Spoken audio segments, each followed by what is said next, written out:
Going to demonstrate the new version of Xif to KML, which the new version of Xif to KML basically is now called XifMap, which you can see on the screen here.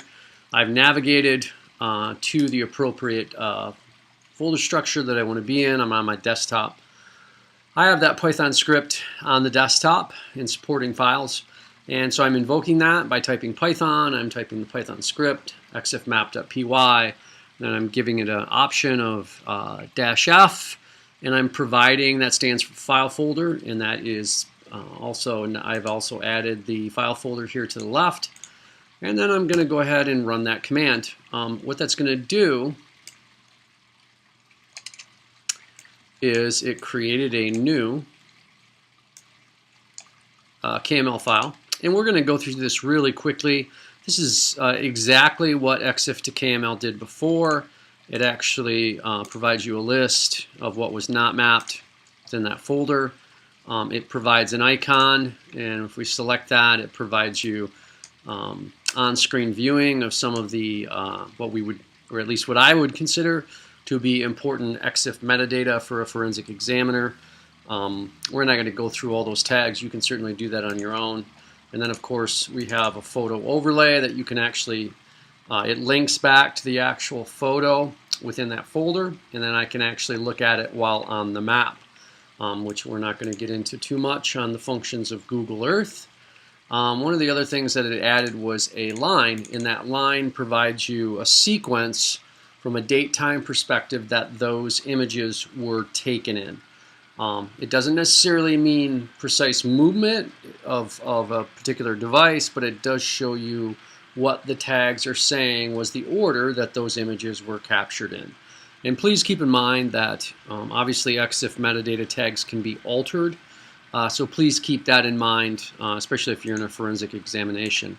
We're going to go ahead and quit. So that's a really quick synopsis of what that tool did originally. We're going to up the ante a little bit with that, and what we're going to do here is we're going to go and tell it we would like to do a basic sort. So I use the same command as we look here, but the big difference is I'm going to add this -s. So that's going to say do a basic sort, which we're going to queue that, and you'll notice here in the Finder window I now have things moved into a not mapped or mapped folder. Simply convenience for your part, so that you can actually see what was mapped and what was not mapped. We're going to go ahead and open up the new file. The file itself looks the same because everything is. All we've done is simply rearrange things into particular file folders, and we're still creating the same icon locations, etc., and then photo overlays. So we're going to go ahead and quit Google Earth again. Obviously you need to have Google Earth installed to use this. We're going to get rid of this folder. We're going to gen a new version of that folder, and we're going to open that up because we're actually going to run a different command line option now. What we're going to do now is we're going to run a device sort, which is a -S. So if we go ahead and run that, if you look on the left side, it has now moved it into maker or brand, make, or model, if you will, and then software version. As long as that information is in the tags, it will extract it. So for instance, the Samsung was a Samsung SPH M820 with a software version of FF19. LG Electronics was a VM670 with no Xif metadata on software version. And obviously you can see the versions of the iPhone and then the iOS versions that were associated with that. There's another big difference here in what this particular command option does. And we're going to go right to it, and that is it has different lines now based off device. So we're going to go ahead and scroll in here, and you can see that I can see the Samsung is these particular ones, and I'm going to zoom in a little bit more. We got a yellow line there, and that is the LG Electronics. The others are only one image, and that's why there's not lines for those. So that's something to keep in mind as well. So another quick synopsis of that. We're going to go ahead and quit that. We're going to go ahead and drop that and get a fresh copy. And now we're going to do something a little bit different, which we think is a really nice feature. And that is this.